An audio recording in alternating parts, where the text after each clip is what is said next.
Bueno, pues ahora vamos a ver un par de ejemplos con el perceptrón, en el que vamos a hacer una regresión y una clasificación. Entonces quiero ver varios detalles al respecto en el diseño y la implementación de un perceptrón utilizando retropropagación.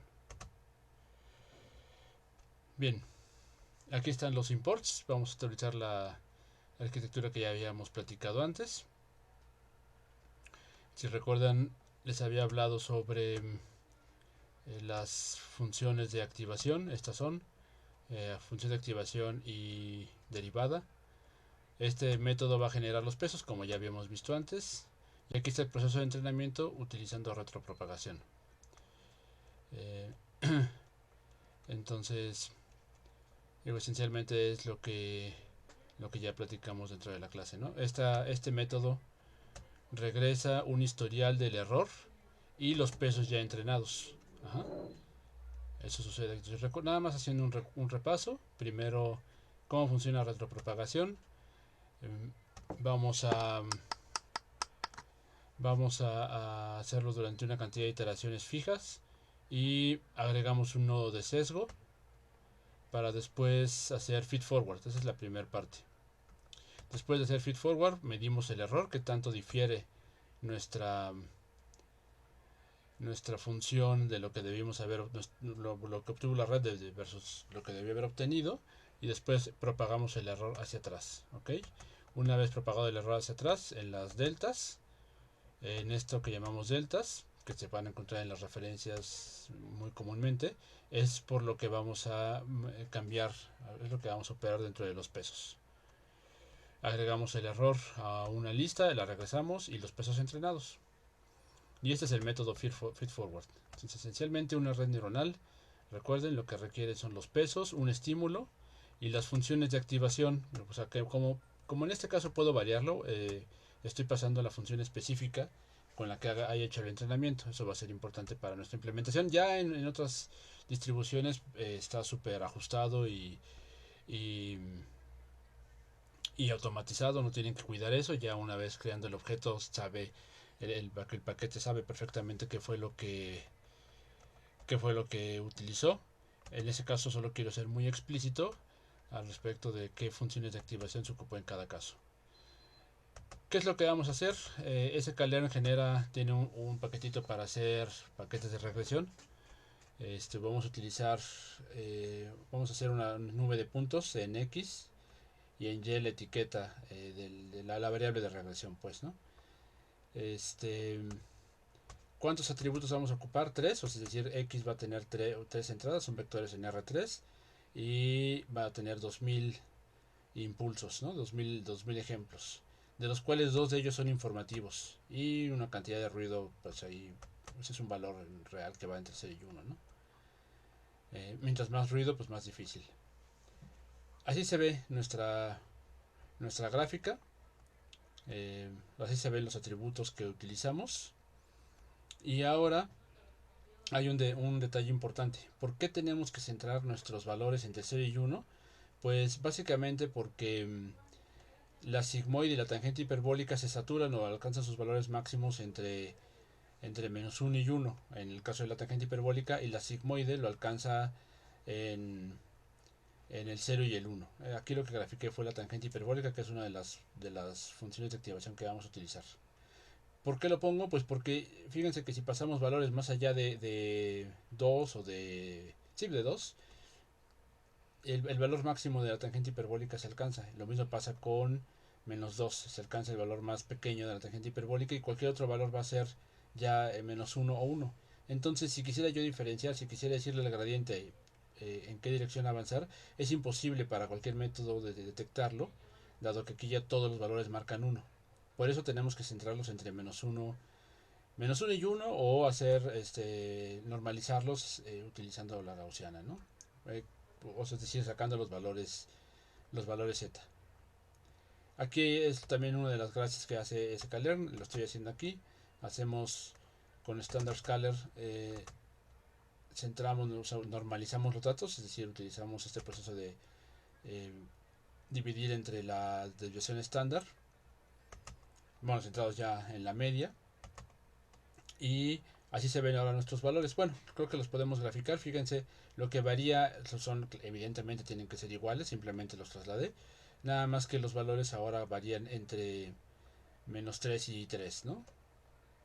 Y aquí pues vienen los valores en los que están variando. Es mucho más grande.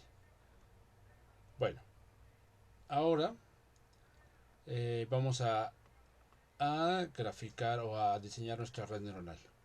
Vamos a poner 5 capas de entrada. Ya ven que este es un problema siempre interesante, el de determinar con cuántas unidades voy a permitir que mi red neuronal eh, se estructure o prediga los datos. Entonces esto es algo que podrían estar variando ustedes. Diseño en la arquitectura, que tiene que ver con la dimensión de los datos de entrada, y la última capa es la dimensión de los datos de salida. Y en medio, en este caso yo nada más voy a ocupar una capa, al menos esos hechos por mí o en el código, en este código, solo van a tener una capa. Claramente las otras redes neuronales más sofisticadas pueden ponerle tantas capas requieran, que también va a ser una variable a determinar. Dividimos nuestro conjunto de entrenamiento en prueba y en entrenamiento y prueba, y después creamos los pesos con estas dimensiones. Es decir, se van a crear dos matrices de n esta cantidad de filas por esta cantidad de columnas, que son las neuronas intermedias, y eso va a determinar también la siguiente matriz, ¿no? En fin.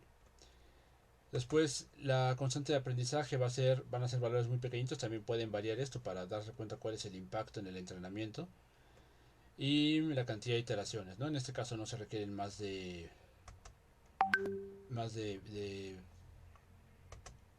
1000 iteraciones. La primera función, la de la capa intermedia, es la tangente hiperbólica, que es lo que me ayuda a detectar regiones para dividir. Puede ser la sigmoide, pues, pero la tangente hiperbólica es más estable numéricamente. Y la función identidad me permite ajustar valores reales, porque eso es lo que me gustaría detectar, ¿no? En problemas de regresión, usualmente los regresores tienen en la última capa valores reales, o ReLU, ¿no? Bien, entonces hago la instancia de mis funciones de activación. Esa es la función fact que está al inicio. Y, y ahora vamos a ver cómo, o sea, una vez instanciada mi red, vamos a ver se cómo predice, ¿no? Pues evidentemente muy mal. O sea, fíjense que aquí estoy poniendo lo que debió haber obtenido versus lo que obtuvo, y el error, ¿no? Que es la distancia al cuadrado de eso. Y pues es un valor muy grande para todos, ¿no? Aquí está un resumen de ese error. Podemos utilizar el test de Kolmogorov-Smirnov para entender qué tan mal le va. Y bueno, eso primero, una forma gráfica es ver en YHAT estoy dejando toda la predicción de la red actual, ¿no? Claramente debe ser muy mala. Aquí está la red de la predicción de la red, lo dejé en YHAT y lo voy a contrastar con lo que debí haber obtenido, que es Y. Y pues este scatterplot básicamente es casi una bola, ¿no? Distribuida normalmente, ¿no? Tiene alguna tendencia, pero claramente deberíamos mejorar esto, ¿no? El test de Kolmogorov-Smirnov precisamente mide eso. O sea, si esto fuera una bola tal cual, si esto fuera una predicción más mala sería 0.5, y ahorita pues no es nada bueno, ¿no? Es 0.3. Hacemos el entrenamiento. Estos detalles los podemos platicar en clase sobre dejar más iteraciones o algunos detalles técnicos. Aquí nada más sale una sola línea de entrenamiento, pues porque son muy poquitas iteraciones.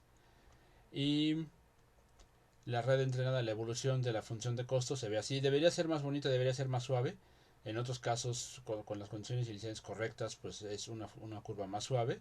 Pero considerando el inicio y el final, pues es mucho menor el error, ¿no? No es nada agradable esta línea, la verdad. Pues podemos mejorarlo mucho más regularizando la red, pero por lo pronto funciona. Entonces recuerden que los pesos es donde la red plasma el conocimiento para lo que fue entrenada. Y aquí están, esta es la primera capa y esta es la segunda capa, ¿no? Con esto ya podríamos replicar esta red, ¿no? Hacerlo, o sea, si esto lo comprimimos y lo mandamos por un mensaje de texto, pues ya podríamos tener el conocimiento o el entrenamiento de esta red, ¿no? Fíjense, ahora vamos a hacer lo mismo, vamos a medir los datos, vamos a medir lo que debía haber obtenido versus lo que obtuve, y vamos a medir el error, pues claramente disminuye en muchos, para todos los casos, disminuye muchísimo. Tampoco fue un problema tan complicado, pero es un buen ejemplo para implementar y conocer una red así, ¿no? Aquí lo que estoy haciendo es, hago la predicción ahora, en este problema de regresión, y grafico los dos datos, uno encima del otro. Pues es muy parecido. Por supuesto que esto no es suficiente para decir que eso es una buena regresión, ¿no? Una forma gráfica sería hacer el scatter plot de y hat versus yr, y,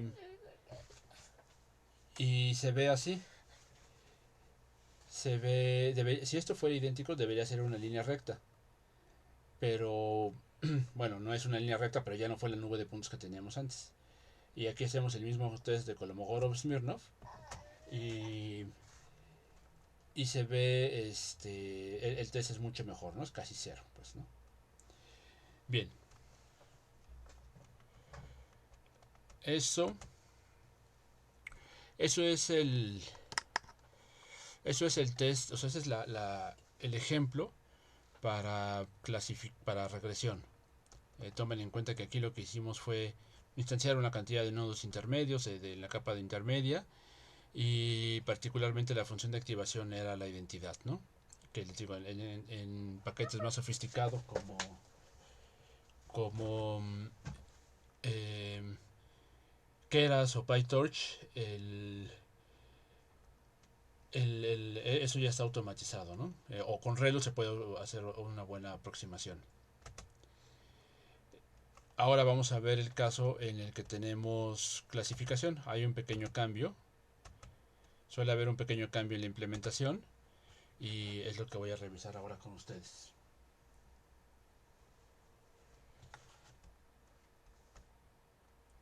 En este caso lo que vamos a hacer es clasificar. Lo que quisiéramos es tener una red neuronal que pueda clasificar entre estos dos puntos, o tres, digo cuatro, para tres clases para iris, que es lo que vamos a ver, y entre estos dos, ¿no?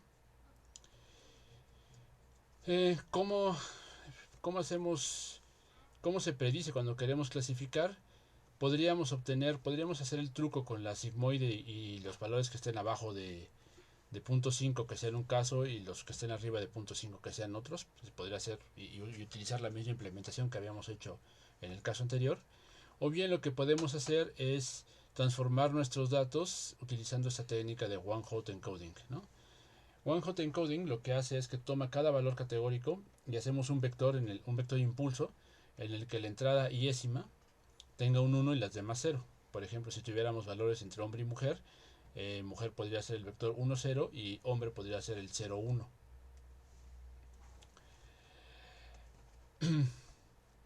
Y bien, entonces, o si tenemos variables así ordinales o cualquier otro valor categórico, pues así simplemente vemos cuántos son y le asignamos al azar la entrada en algún vector, ¿no? Nuestro vector de valores que antes era este valor que dice con make blobs, con make, ¿cómo está esto? Ah, no, hice dos nubes de puntos, ¿no? En este caso, y era 0 o 1, es un vector de 0 o 1. Lo transformé a todos los que sean 1, o todos los que sean 1 son 1, 0, y ahora todos los que eran 2, o bueno, el caso correspondiente ahora son 0, 1, ¿no? La otra clase. Bien. La clasificación binaria se hace como lo hemos hecho antes con la sigmoide, que es la sigmoide parametrado con beta, es este valor. Es una probabilidad que tenemos una función de probabilidad que tenemos que ajustar, ¿no? El valor de la función de costo puede ser la de verosimilitud, que es tiene esta expresión que podemos revisar con más detalle en clase, y que funciona muy bien para un proceso de Bernoulli, pues, ¿no? Mismo caso, lo que vamos a hacer es definir nuestra función, sus derivadas, y bueno, esta función se las platico más adelante, pero la softmax es una generalización de la sigmoide. El método feedforward o predict va a tomar lo mismo, ¿no? Tomamos los pesos, tomamos las funciones de activación utilizadas para el entrenamiento, y un estímulo. Entonces, mismo caso, pasamos nuestro vector por los primeros pesos y después hacemos la función de activación y esa es la primera capa y después para la segunda, ¿no? La función de error hace exactamente lo mismo que vieron en el otro caso. Instanciamos nuestro problema. El número de instancias es la cantidad de filas en X. El número de columnas es la dimensión de cada una de esas filas. El número de neuronas intermedias va a ser en este caso 4, mismo caso, aquí lo pueden variar para jugar y entender cómo funciona eso. Y la salida, pues como estamos instanciando la sigmoide, bueno, nuestros vectores ahora tienen dos posibles valores, ¿no? O sea, dos dimensiones. 1, 0 o 0, 1 y por eso son de dimensión 2. Instanciamos nuestros valores de los pesos iniciales y la constante de aprendizaje es 10 a la menos 4, ¿no? Vean los valores de la constante de aprendizaje, son valores muy bajitos, ¿no? O sea, observen, si ustedes experimentan con esto, observen qué pasa si elevan el valor de la constante de aprendizaje. Dividimos nuestro conjunto de entrenamiento, mismo caso, con train split. Hacemos la predicción y vemos el error, ¿no? Que en este caso es 89. Bueno, es un valor bastante alto, ¿no? Quisiéramos que este valor fuera lo más pequeño posible. La función de entrenamiento hace exactamente lo mismo, hace retropropagación. Nada más lo voy a reiterar, hace primero feed forward y después enviamos el error hacia atrás. Eso es lo que hace backpropagation. Y es exactamente el mismo paradigma, ¿no? Una vez que calculemos las deltas, con eso ajustamos nuestros pesos. ¿Ok? Y también estamos regresando en una lista el historial del error y los pesos encontrados. Aquí, aquí en el caso anterior junté dentro de la misma matriz los pesos, los sesgos, los nodos de sesgo, y aquí lo estoy poniendo por separado. Realmente es lo mismo. Aquí tendría una dimensión más. En el otro caso aquí estos matrices tendrán una dimensión más y en este caso es un vector columna que captura los sesgos, ¿no? Bien, hacemos el entrenamiento. Inmediatamente se puede ver que, nada más quiero que vean esto, se reduce muy rápido el error. Pasa de decir 3.8 a 4, 2, entonces, bueno, el primer valor claramente está capturando, o sea, va a ser muy dominante versus los otros valores. Y, bueno, nada más vemos la evolución. Y precisamente por eso es que estoy graficando del segundo valor en adelante, ¿no? Vean cómo esta curva es mucho más suave. Suele ser muy común en los problemas de clasificación, que se vea más suavecito que en los problemas de regresión, ¿no?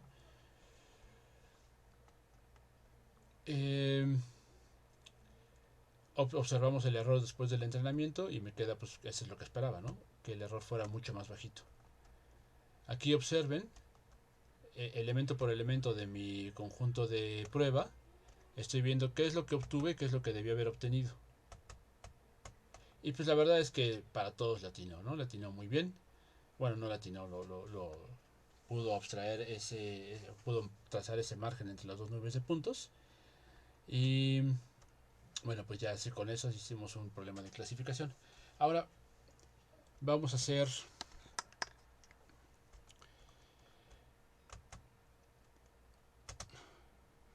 un último ejemplo con el conjunto de iris.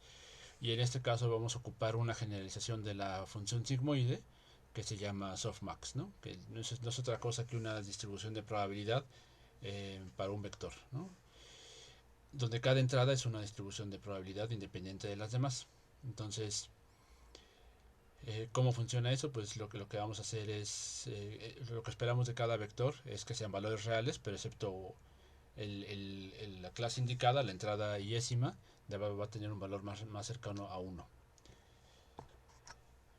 Bueno,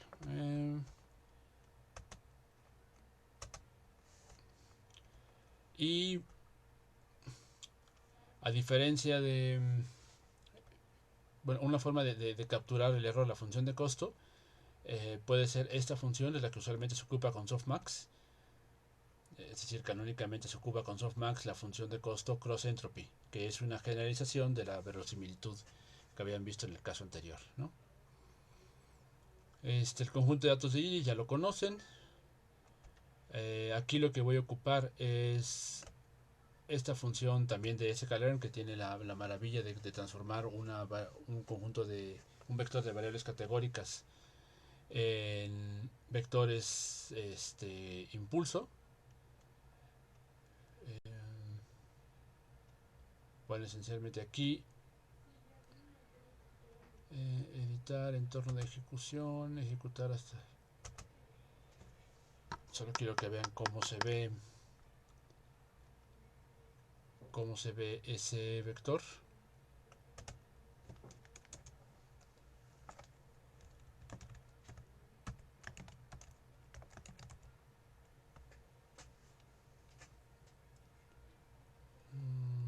Un momento en lo que llega el notebook hasta el anterior. Entonces vamos a imprimir print targs de 0.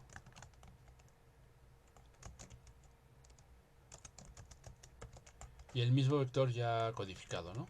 Solo para que vean cuál es. O sea, si en el vector 0 eso fue clasificado como era, la etiqueta era un 0, y eso se transformó en el 100, ¿no? Que era pues, esencialmente lo que les había comentado. Hacemos la reducción de dimensión solo para que podamos recordar cómo es el conjunto de iris, es así. Esta es la sigmoide, ¿no? Vean, mismo caso, ¿no? Aquí lo que queremos es centrar nuestros datos en estandarizarlos, pues, para que la función sigmoide pueda descubrir en qué dirección debe ir el gradiente. Y eso es lo que hace la función escalar, ¿no? Que bueno, en el otro ejemplo utilicé standard scalar, pero en este caso lo hice a mano, ¿no? También así como la selección de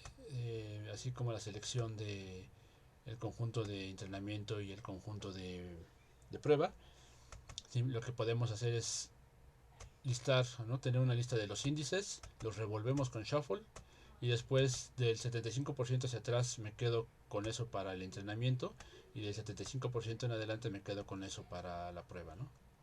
Eso está puesto aquí. Mismo caso, esto está copiado de ahí arriba para ya no hacerlo más complicado. 4 neuronas para el conjunto de iris en la capa intermedia para ver si eso le ayuda. No tiene que ser así, pueden ser menos, y es una tarea interesante de ver cuántas neuronas en la capa intermedia se requieren. Vemos cuánto se equivoca antes. El error pues este es el error, pues. Vamos a ver cómo le va después del entrenamiento. Si se fijan, aquí se puede ver cómo decae, ¿no? Entonces, esta es la manera en la que decae la función de cross entropy. Hasta que ya no decae más. Bueno, se ve que ya no va a bajar mucho más de 3. Y después del entrenamiento, pues el error es este. Lo importante es que bajó de 49 a 1, ¿no? Aquí vean, lo que estoy haciendo es mismo caso. Estoy graficando, ocupando la función de la red neuronal, y la estoy contrastando contra lo que estoy tomando cada uno de los vectores etiqueta en orden. O sea, lo que debe haber obtenido es esto, y la misma entrada pasada por la red neuronal obtuvo esto, ¿no? Ese es el dato original, y el otro es la predicción. Y en un asterisco estoy poniendo aquellos en los que no se haya hecho una buena predicción, y pues como pueden ver son muy poquitos, ¿no? O sea, la red neuronal ahora aprendió a identificar eh,